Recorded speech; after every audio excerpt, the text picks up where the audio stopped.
नमस्कार शिक्षक साथियों।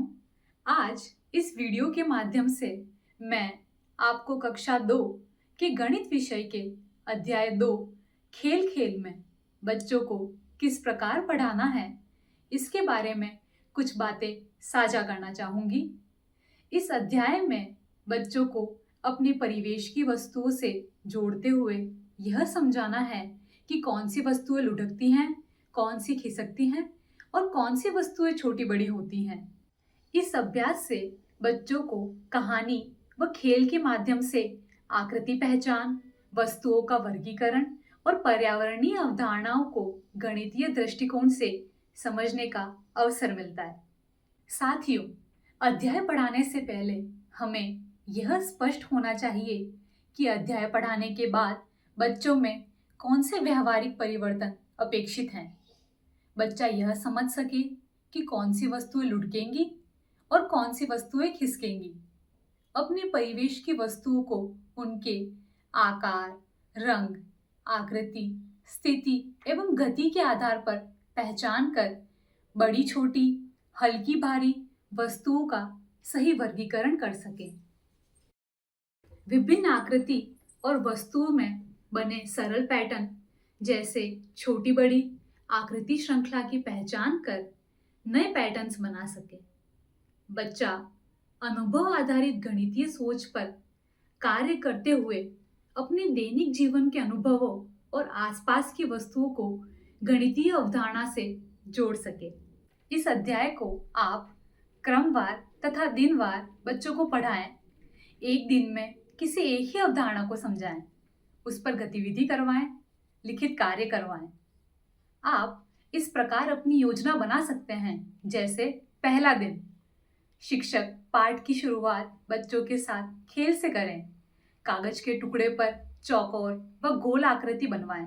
बच्चों से कहें, देखो अगर चौकोर पहले आया है तो उसके बाद कौन सी आकृति आएगी। पुस्तक के चित्र पर बच्चों को पैटर्न पूरा करवाएं। बच्चों को उदाहरण से जोड़ें। आपके कपड़ों में कौन सी डिजाइन है, फर्श की टाइल्स कैसी दिखती हैं। शिक्षक बच्चों को पाठ्य पुस्तक का मेले वाला चित्र दिखाएं और चर्चा करें। आपको इसमें क्या क्या दिख रहा है, चित्र में झंडियां कहाँ लगी हुई हैं, इन झंडियों में क्या पैटर्न है। दूसरा दिन, छोटी व बड़ी वस्तुओं पर चर्चा करें। कक्षा में मौजूद वस्तुओं से तुलना करवाएं। बच्चों को कहें कि वह अपने आसपास से छोटी बड़ी वस्तुओं का उदाहरण बताएं। हल्की व भारी अवधारणाओं के लिए आप कक्षा की वस्तुओं से गतिविधि करवाएं। किताब उठाओ और पेंसिल उठाओ और बताओ कौन सी बड़ी है। तीसरा दिन, पहले, बाद और क्रमबद्ध करना। बच्चों से दैनिक जीवन की बातें पूछें। स्कूल जाने से पहले क्या करते हो, खाना खाने के बाद क्या करते हो। पुस्तक में दिए गए चित्र दिखाएं। बीज बोना, पौधा, पेड़, फल लगाना। बच्चों को कहें इन्हें क्रमबद्ध करें तथा लिखित अभ्यास कार्य करवाएं। चौथा दिन, पृष्ठ संख्या 15 पर दिए गए चित्र पर चर्चा करें।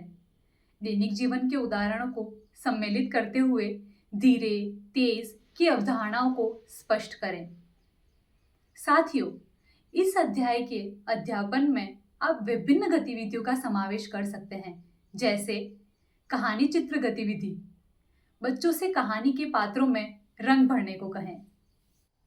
पैटर्न बनाना गतिविधि, बच्चों को खाली ग्रिड में चित्र बनाकर पैटर्न बनवाएं। खिलौना तराजू गतिविधि, बच्चों को वस्तुओं के भार को खिलौना तराजू से तोलकर संख्या लिखने को कहें।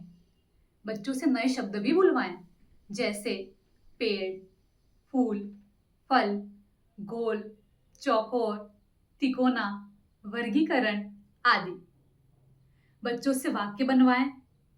पेड़ हमें फल देते हैं, गेंद गोल होती है। इससे बच्चों में भाषा और संप्रेषण कौशल विकसित होगा।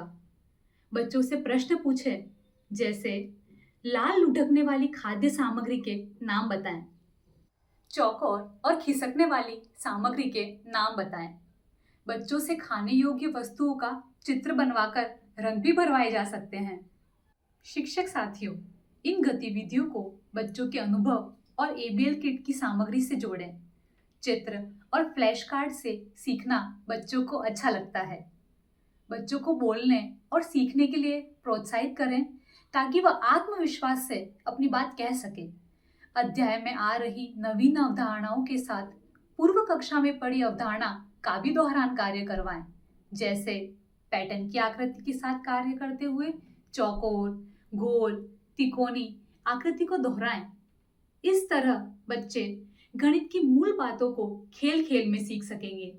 वह अवधारणा को स्थायी रूप में और अपने अनुभवों से जोड़कर समझ सकेंगे। धन्यवाद।